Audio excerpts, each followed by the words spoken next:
Mentioned before, a lot of the time we're looking for a relationship between two different things. So this is often what we're looking at. This is a very simple linear regression. So you have something on the left here that you're trying to explain or you're trying to predict it, and you've got this stuff on the right. Okay, so this alpha is like a constant term. Okay? It's constant; it doesn't change. Then you've got x, which I mentioned before. It could be the return on the market index, and it could be the return on the market index every day over the last 1,000 days. So this has got 1,000 values in it, and this has got 1,000 values in it. This is, say, the Microsoft stock return. So you're saying the Microsoft stock return has some constant expected return. All of the time, people wouldn't buy it if it didn't have some positive return. And then it's got a return that's due to its exposure to a market index, or that it moves in tandem with the market. And this is the value, this beta here, is what the regression is trying to estimate. The alpha term and the beta. So E-views, if you gave it a time series of Microsoft returns, 1,000 Microsoft returns, 1,000 stock index returns, it would calculate the alpha and it would calculate the beta for it. Okay? And then it would give you a level of confidence in those values. And it would give you various measures that we use for statistical inference. Okay, so the epsilon is sort of what I've been trying to give you some intuition for. It's a random signal that has zero, its expectation is zero, and we often assume that it's normally distributed when we look at simple linear regressions. Okay. So I've done a little model here. It's called my model. You're going to have a look at it in your lab. So we're doing a simple linear regression, and then you're going to run a finance-based for it using market returns. So we've got two variables. So one of them is it's the profits of a pub in London City, okay, every day. So you're trying to forecast what the profits of a pub in London City are. So there's a constant value, which is like £10,000. Okay, so every day, maybe there's some regular customers that come in every day, or it's set and it's guaranteed, it's fixed at £10,000. And the daily profits are moving up or down around that £10,000 value. Okay. Then we've got something which is the daily maximum temperature. Okay. So on sunny days or on hot days, people go and they sit outside and they drink in London. They're more likely to go and sit outside and drink.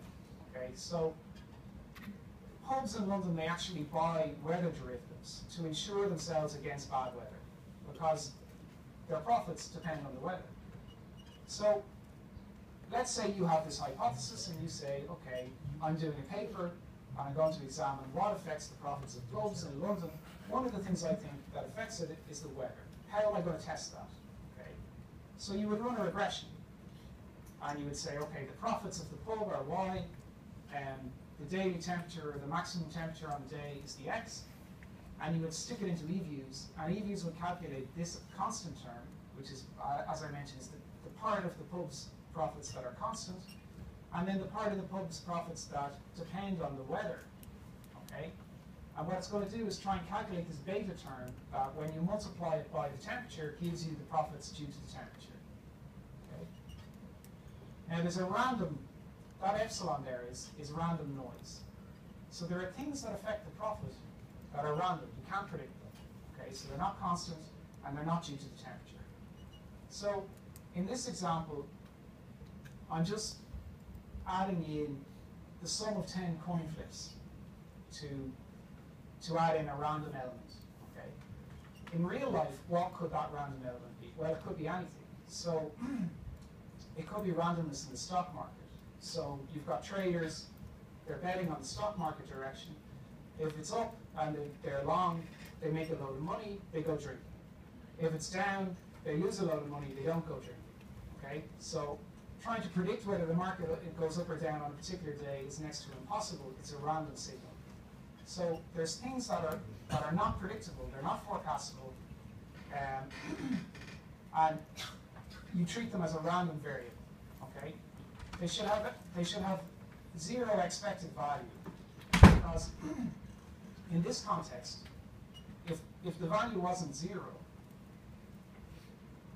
what your estimator will do is just add it to the constant here.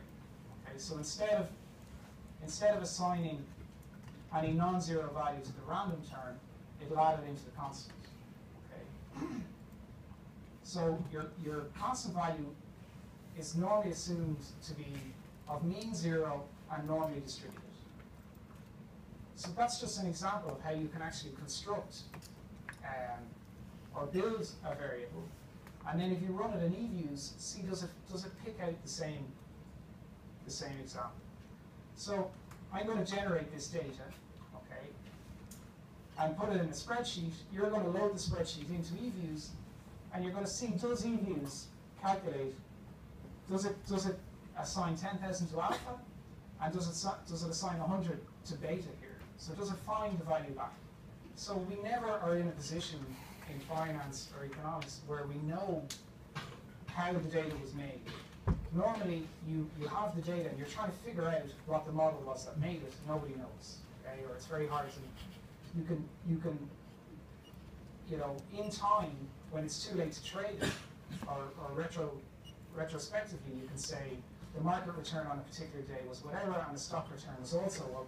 But it's too late. By the time the market's gone up, the stock has also gone up. It's too late to buy the stock. Okay. If you were trying to say the market's gone up today, this stock is going to go up tomorrow, it's very unlikely that that relationship will be strong, because people will have spotted it and they will trade on it today if they know it's going to go up tomorrow, and then it won't go up tomorrow. They will today instead. Okay. So you won't be able to trade it.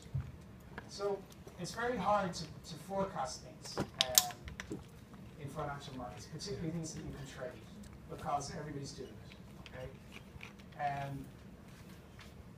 Okay, so yeah, we're going to look at this example in the lab later. Does anybody have any questions about that? You can understand y and x could be anything. It could be index returns and exchange rates, or they could be bond yields and inflation, or they could be any sort of financial. You're looking at relationships between financial variables or economic variables. And often you're trying to calculate what affects something. Okay, so there's some variable and you're trying to explain it, and you would have a list of candidate regressors that might explain changes in it, and you're testing them to see, first of all, is this value non-zero, the beta value, and if it is non-zero, are you very confident that it's non-zero? So how big is the noise and how big is the sample, and is it big enough to be what we call statistically significant? Because if you try to publish your findings, they'll want to see that your findings are statistically significant. Okay. Okay. So I'll get into that in more detail later. So this little toy example, it just shows where you've got a fixed relationship, you've got a constant, and then you've got some randomness that makes it difficult to extract out exactly what this is. Okay. So on any particular day, the profits aren't going to be 10,000 plus 100 times the daily maximum temperature, because this other random term here is going to hide that relationship. Okay, it's going to mask it a little bit.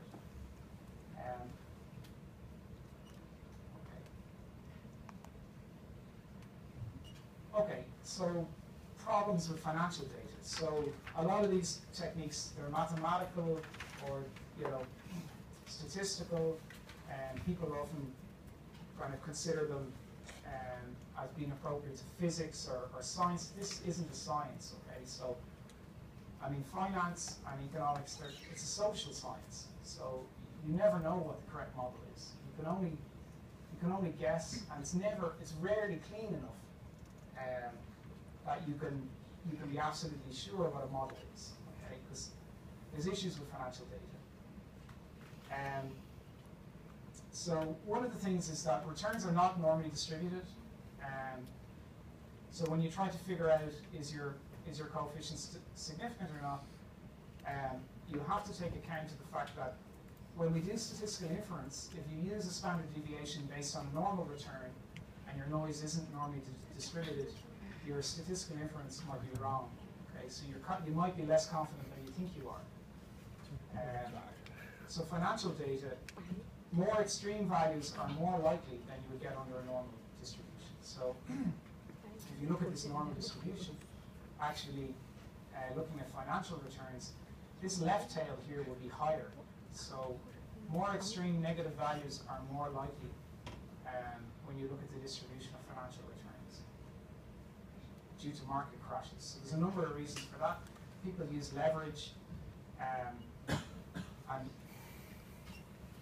that's one of the main reasons. Okay, so people get forced to sell in a down market, and there's a feedback mechanism. When you sell, the price of what you are holding drops, and when the price of what you're holding drops, you get forced to sell more of it because you could be getting margin calls from a broker, or a bank has got capital requirements that they have to meet. They no longer meet, so they have to sell riskier assets, and they're selling risky assets that already dropped.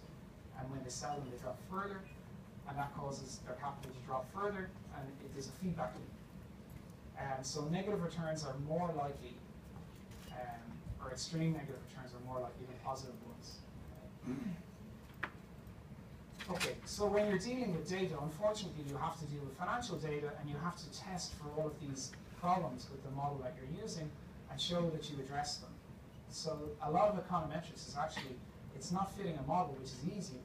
It's interpreting the results of the model correctly and showing that all the assumptions you made are correct.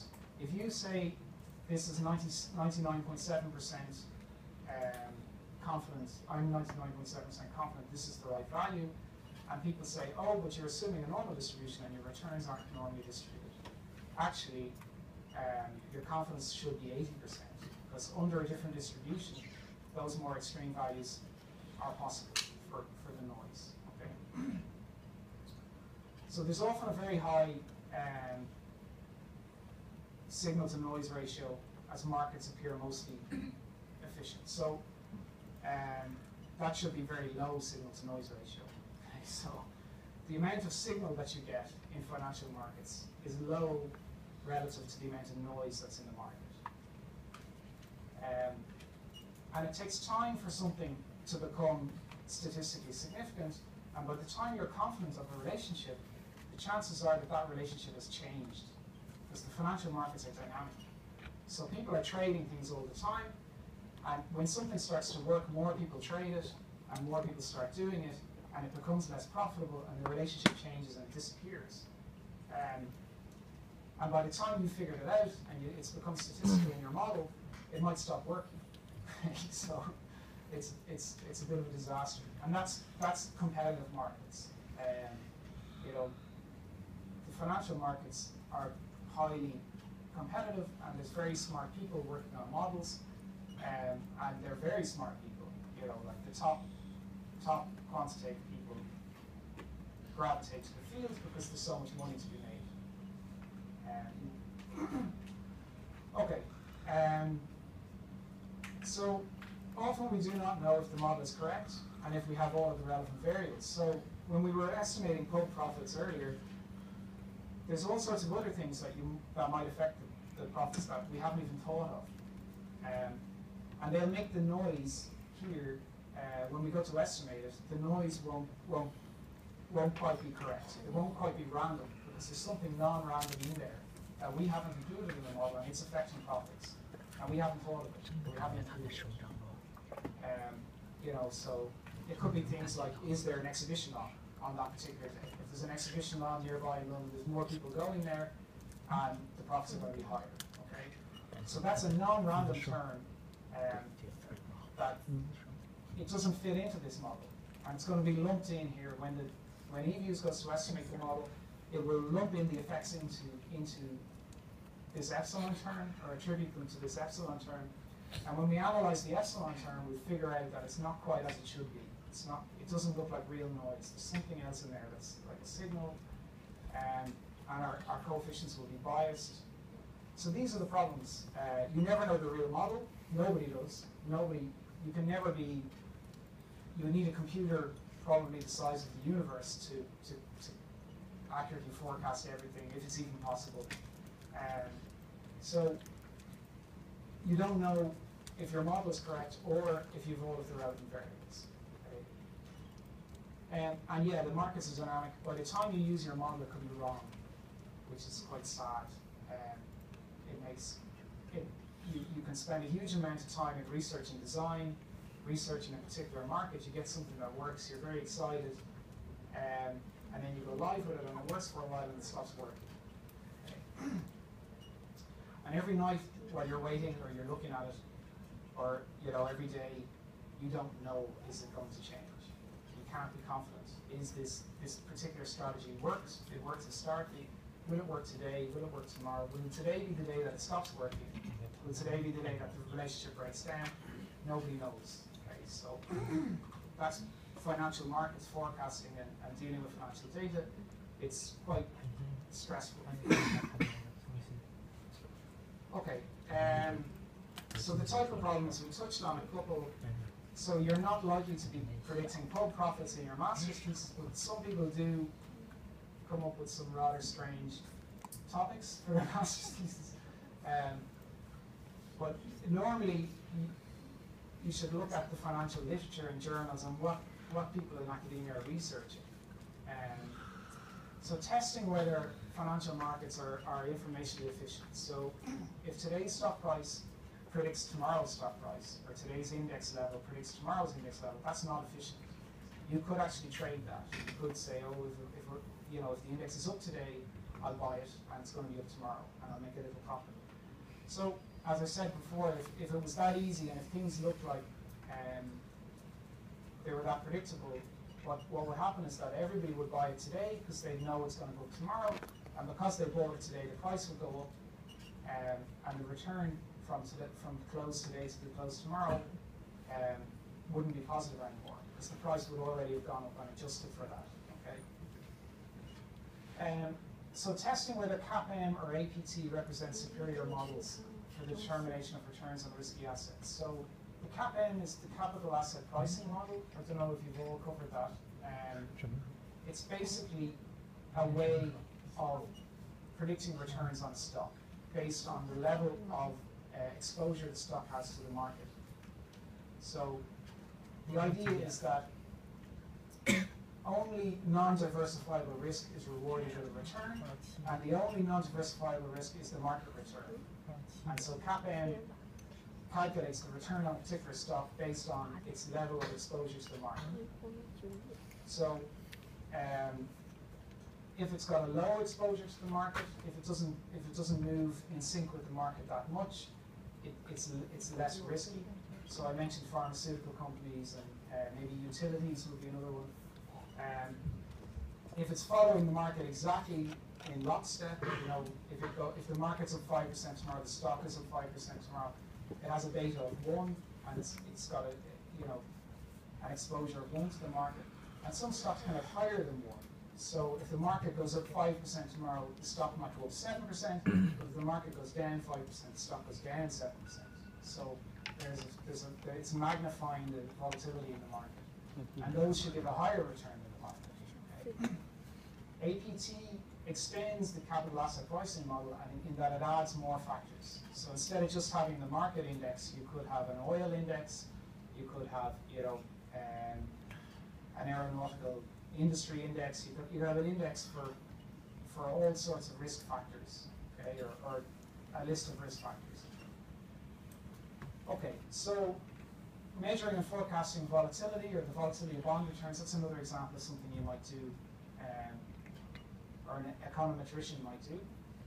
Explaining the determinants of bond credit ratings used by the rating agencies. So the rating agencies, they rate companies and they rate bonds issued by a company, depending on how risky the company is. And how they measure how risky a company is down to a model that they've developed in-house. It's a proprietary model. And a lot of it will look at the amount of debt that a company has, what their interest coverage ratio is. So if they're paying interest on loans, what fraction of their income is that every year? There's all of these different factors that they use to try and measure what is the probability of this company defaulting. Basically, of the company going bankrupt and not paying the bondholders. So people try to replicate the rating agency models.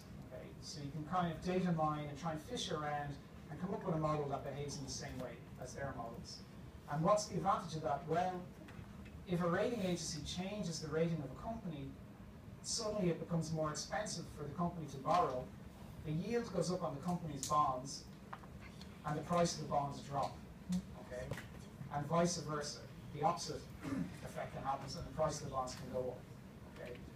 So if you can predict that, you can buy and sell bonds, and you can make a profit on that. Okay, and modeling long-term relationships between prices and exchange rates. So we're going to look at things like co-integration later and Granger causality. So sometimes things affect other things, not immediately, but there's a long-term relationship between them.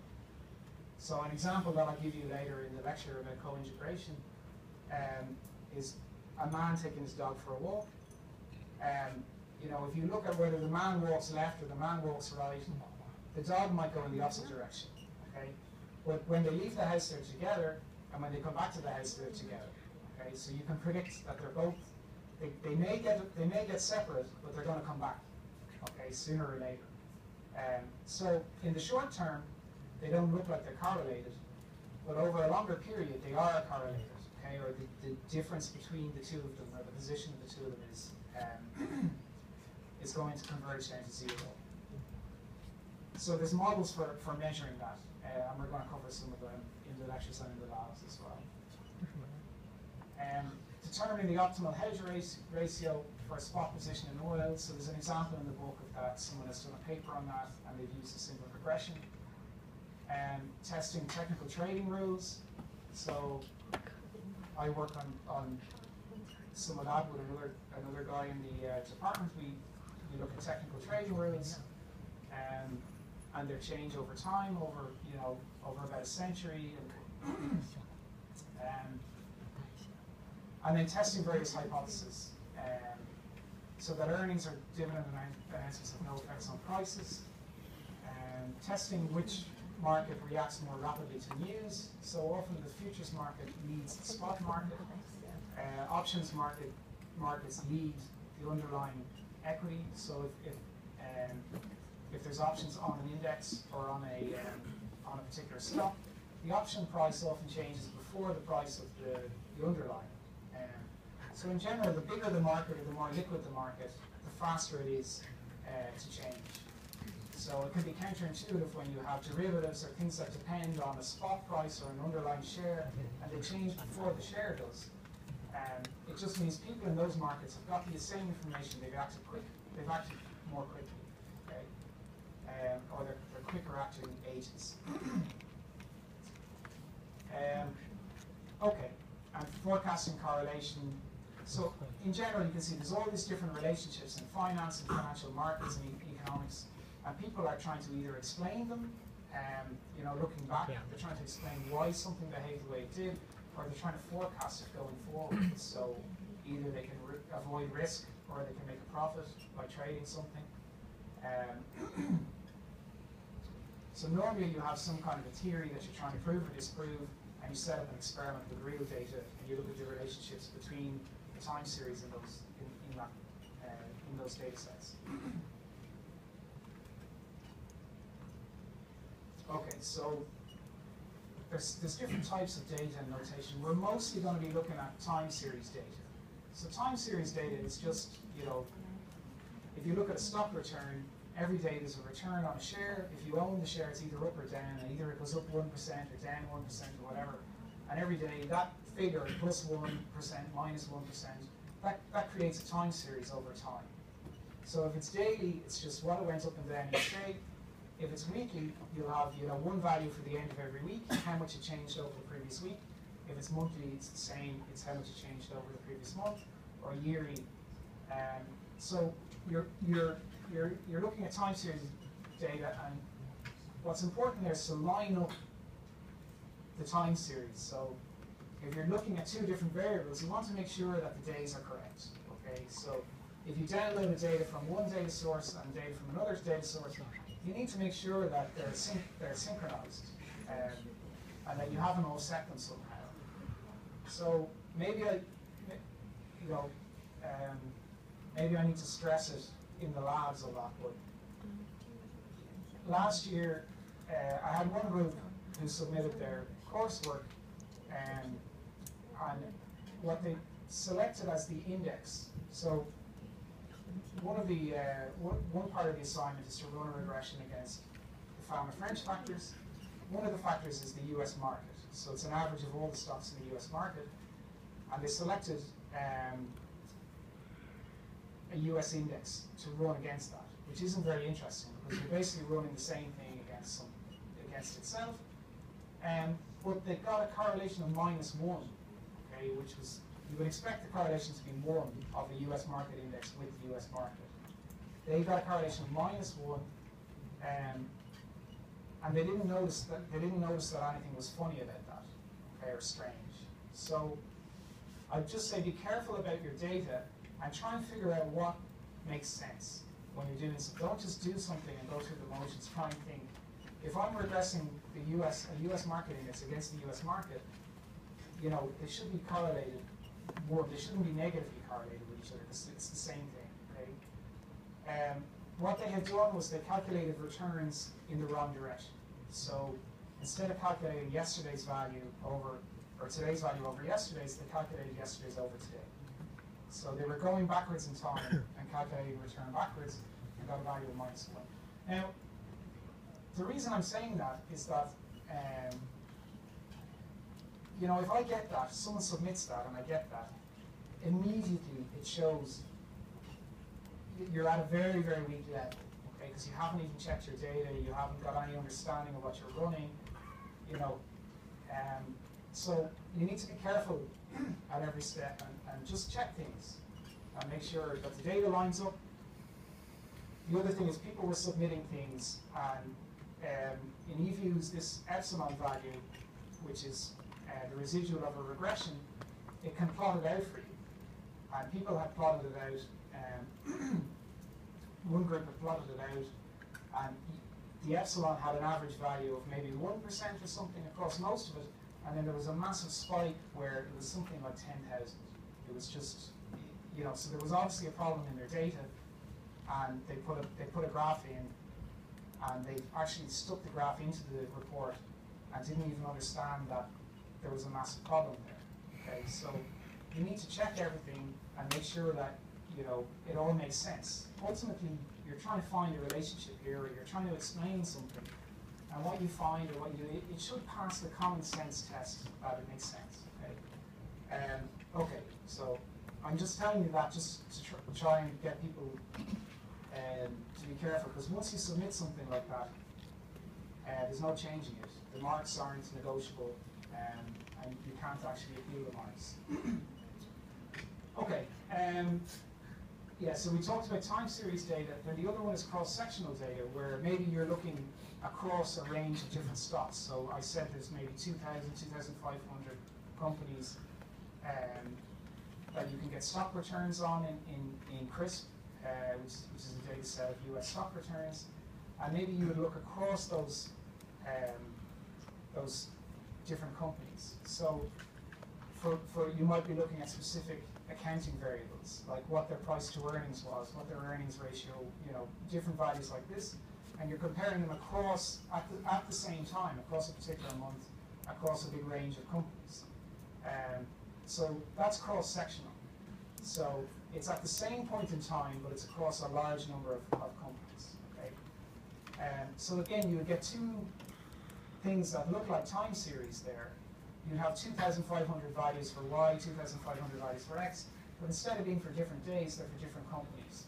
And that's cross-sectional data. And then panel data is a combination of both. You have both over time and over a cross-section of companies. So you could have 1,000 days and 2,500 companies, you know, so 2.5 million different data points. Yeah, and data can be quantitative. So it can be, you know, exact values, or it can be qualitative, like you could just have an indicator for day of the week. And there's some examples here of different time series data. So these economics-based ones, GNP, or unemployment, government budget deficit, the money supply, or the value of the stock market index. And as I said before, the economic ones tend to be quarterly or annual, rather than daily, because they take a long time to compile. and they can't do it daily. There isn't enough time. Okay, so there's some examples. In the book, he goes through in more detail some examples and papers of using a time series regression. So how a particular country's stock indexes vary with country's macroeconomic fundamentals, and how the value of a company's stock price changes when it announces dividend. So companies announce how much money they're going to give back to shareholders. So when they get profits, they can either keep the profits in the company, or they can give them out to shareholders. So financial companies often pay dividends, and utility companies. And then other companies, people invest in them because they want the share price to go up. So they're looking for capital growth rather than income. So some, depending on the sector you're in, if you're in sort of a growth sector, an internet, if Twitter started paying out dividends or whatever, people might worry because they might say, these guys, they actually don't know what to do with this money. They've nothing to spend it on. They're not capable of making it grow. They've run out of ideas, okay? And they're giving us back the money. So it could actually be a negative indicator, and the stock price could drop. Financial companies, their investors expect to get money back. So they're more like bonds. So if you invest in a financial company and they announce they're dropping their dividends, people will sell the stock because they're relying on the dividends. So, for example, people who are retired, they might have a pension fund, and they're getting dividends, and they can be quite high. So years before the financial crisis, in Ireland anyway, the banks would pay dividends of maybe 20% a year. Okay? So a lot of people were turning up at the annual general meetings, and they'd been wiped out by the financial crisis because their pension was very heavily stacked towards banks because they were relying on the income. They lost the income, and they also lost a lot of their capital because the bank shares were decimated. Okay, so they were practically worthless. So there were a lot of very angry pensioners turning up at these annual general meetings. Okay, so yeah, cross-sectional data, they're data on one or more variables collected at a single point in time. So, polls or surveys and things like that, or I mentioned the cross-section stock returns, or a sample of bond credit ratings for UK banks. It's across a large number of banks. So I mentioned returns earlier, so pay attention to this slide. So the P of T notation here, okay, means that on a particular day, let's say today, let's say you've got 100 days of data, and you're calculating the return for the final day, for example. It could be today. Right? Then T would be 100 here. It would be the final price in the data set. T minus 1 would be 99. It's the previous day's price. Okay, so to get a simple return, you just take P of T and you subtract yesterday's price and you divide it by yesterday's price. So you're trying to see how much did it go up or down compared to yesterday, okay, as a percentage of yesterday's price. So if you bought it yesterday, what would your return be on what you paid yesterday to today? Okay, today's price minus yesterday's price divided by yesterday's price. You multiply it by 100 to quote it in percentage terms. Okay, that's another thing to be careful about when you download data from various different financial data providers. Some of them will give you data that's already in percentage. So it might say 23, okay, and it means 23%. But if your other data is quoted decimally and it's 0.23, and you run a regression of 0.23 against 23, and you get a beta of 100, it's wrong. Okay, so you need to make sure the scale of your data or your returns are the same. So if you're using 0.23 to say 23%, you need to do that consistently for all your data sets.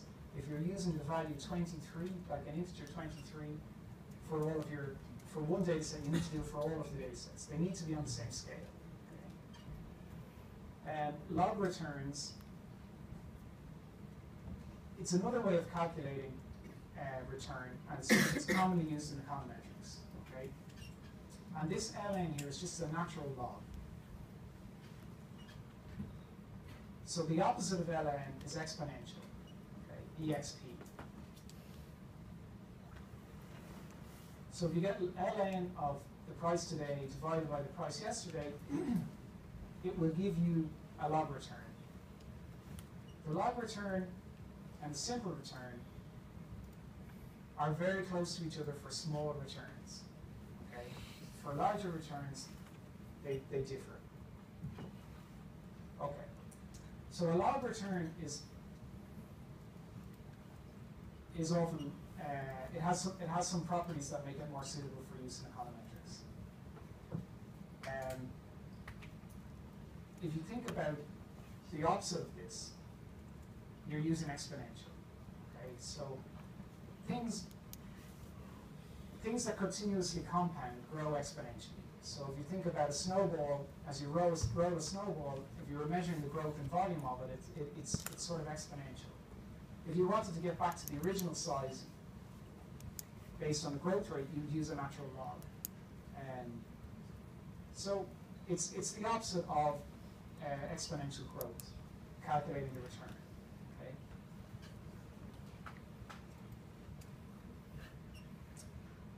Okay, so here's some features of log returns. You can interpret them as continuously compounded returns. Okay, so let's say you got a return, and it was log of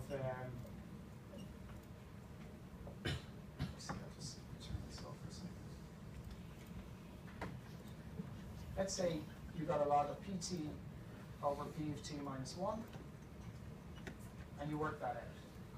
Okay. It gives you this return, ORC. Okay, let's call it ORC. ORC. So it's a continuously compounded return. Let's say t is 1 day. Okay.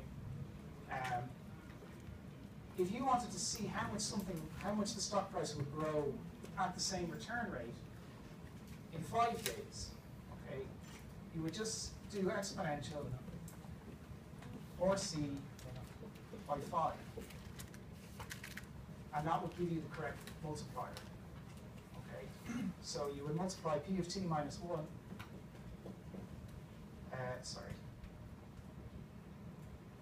So p of 5 is equal to p of t minus 1 times from today. I'll just call it p0.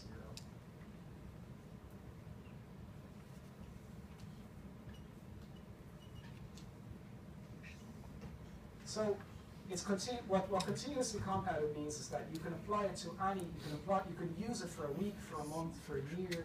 You can use the same rate, and it's independent of the time period. You just work out whatever the time period it was originally calculated over. If this was a week and you wanted to work out for a year, you'd multiply it by 52. If it was a month and you wanted to work it out by a year, you just multiply it by 12. And it would give you the right growth rate. You can't do that with simple returns. Okay? So simple returns, they don't compound up like that. Okay? So that's an advantage of using log returns. For the purposes of the course, if you know how to calculate them, and just make sure that you don't put p of t minus 1 over pt. Okay? You should know that it's the most current one over the previous one, and you use natural log. So it's ln on your calculator, and that gives you the continuously compounded return. And that's what's most often used for time series returns in econometrics and finance. Okay? So don't worry about this one unless you're specifically asked about it. This is the one you should use. Okay? People get confused between the two. Okay, so as I mentioned before, you can use it for different time periods, the log return. So if you work out, it's a property of logs that if you get the log of p1 over p0, it's the same as the log of p1 minus the log of p0. Okay? So if you work this out for 5 time periods, you find out that actually if you were trying to get the log of P5 over P0, it's the same as the log of P5 minus the log of P0. Okay, so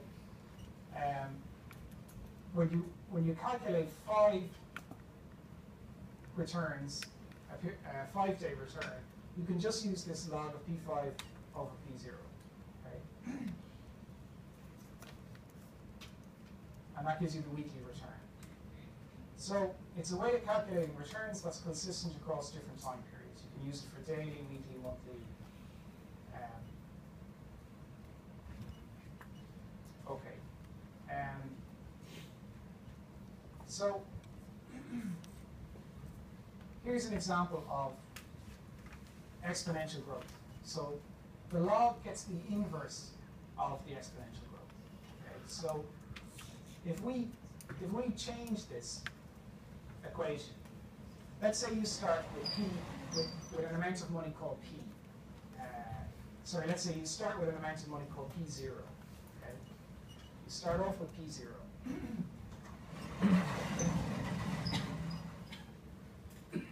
Okay. After time t, if your continuously compounded growth rate is or, you're going to end up with a value p. Okay. And p after time t, you get p. Okay. It grows like this. This is p0 here, and you end up with p here. Okay. Your money is growing by this growth rate. Okay.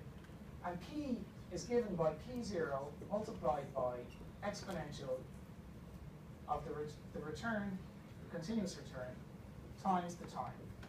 Okay. Now let's play around with this. What if we divided both sides by p0? Okay, we get p over p0 equals exponential or c times t. What if we took the natural log of both sides?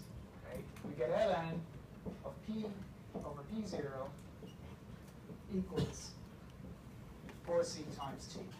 Okay, so you've got your log return there. Okay, that's where log returns are coming from. They have an inverse relationship to exponential growth. Okay, so the reason that people like to use exponential growth is that, or continuous growth, is a lot of things grow continuously. Okay, and a lot of time, people look to invest in a way that the profits or the profits on their investments are reinvested. Okay, in the same way that a snowball, as it gets bigger, that larger amount is reinvested, and the return the following year is on a larger amount, and then the next year the return is on an even larger amount, and you get exponential growth. Okay, so things that have exponential growth. So populations have exponential growth if all things going well. Bacteria have exponential growth. Again, all things going well. If you set up an experiment, bacteria will grow exponentially. Wealth can have. Okay, so there's an example here from a racing syndicate in Hong Kong, which is Bill Benter's racing syndicate that he set up. And this is actually on the log scale of wealth. Okay, so on the left side, this isn't wealth. This is actually the log of wealth. So the actual wealth, if you drew it, it would look more like this. Okay, so it would go more like that. So normally something kicks in then and limits growth. Populations, there's a cap on resources. Bacteria, they start to poison themselves. So even if there's plenty of food, bacteria will die off. Okay, because they start to poison themselves. Wealth, you run out of growth opportunities. So if you look at, say, Berkshire Hathaway, which is Warren Buffett's fund, he found after a while it was difficult to keep the growth rates the same. Because you've got so much money, it's very hard to get a high return on a large amount of money. Okay, so he bought 20% of Coca-Cola. That's the type of thing you have to do to try and get a high return. It becomes more and more difficult. When you've got a small amount of money, it's easier to grow, and then you start to get a headwind. The bigger you get, you basically have bigger impact on the market. Other people start to copy you. There's just natural barriers to growth everywhere. Okay? So in general, this is just a philosophical thing as to whether continuously compounded growth is appropriate or not, okay, or whether you should optimize it. But anyway, this is what log returns are based in. They basically work out what your continuously compounded growth rate is if you could invest like this and get a continuous growth rate. Okay. So when should you use log or simple returns? Most of the time log returns are used, so that's why I'm saying you don't get confused, just use log returns. Okay? For very small returns, the two are almost the same. And the log return can be split up. So some of you may have done some mathematics before. You can split a log function into a series of other values, and one of those values would be the simple return, and then there's higher order values that are less significant. Okay, and the smaller the value is, the more accurate the first term or the more simple term is in describing the simple returns. So anybody who's done fixed income or has looked at bonds, you look at duration and convexity, and duration will capture most of your interest rate risk, but for larger moves you have to consider convexity as well. And this is similar, it's the exact same. For simple returns, they capture most of the log return for small returns, but for larger returns, the difference between the two will get bigger. So the error using simple returns instead of log is r squared over 2 minus r cubed over 3 plus r to the 4. And you can see if r is a return, if it's very, very small, if it's say 0.01 or 1%, 0.01 squared is 1% of 1%. It's 1 basis point, and you're getting half of that. And then these other terms are even going to be even smaller. So the difference between log returns and simple returns is small for small returns. Okay, so I'll leave that for today. I have another little bit to cover on this, which I'll do next time.